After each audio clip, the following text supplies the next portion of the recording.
In this video, I'm gonna teach you how to uninstall and reinstall the Valorant Vanguard.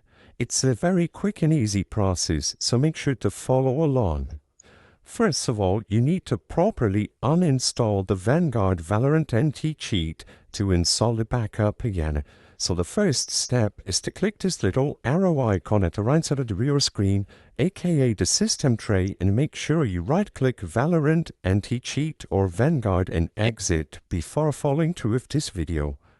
After you exit Vanguard properly through the system tray, the next step is to open up the Windows Start menu and look for Add or Remove a Program.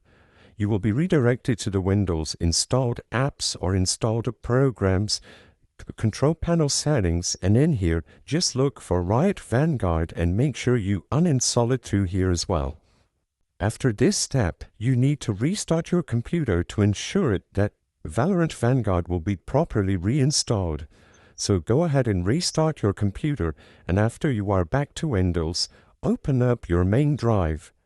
In here, either go into the Program Files folder or Program Files 86. Usually it's located at just Program Files, and what you have to find here is the Riot Vanguard folder. As you can see, the Riot Vanguard folder is inside the Program Files for me, so all I have to do is right-click it and delete. After you delete this folder, the last step is to just open up Valorant again, and after you run the Valorant launcher, it will automatically detect that Vanguard is uninstalled and it will proceed to reinstall and repair Vanguard as needed. I hope I was able to help you on how to delete and reinstall Valorant Vanguard. If this video helped you, please be sure to leave a like and subscribe for more quick and easy tips. Thank you for watching.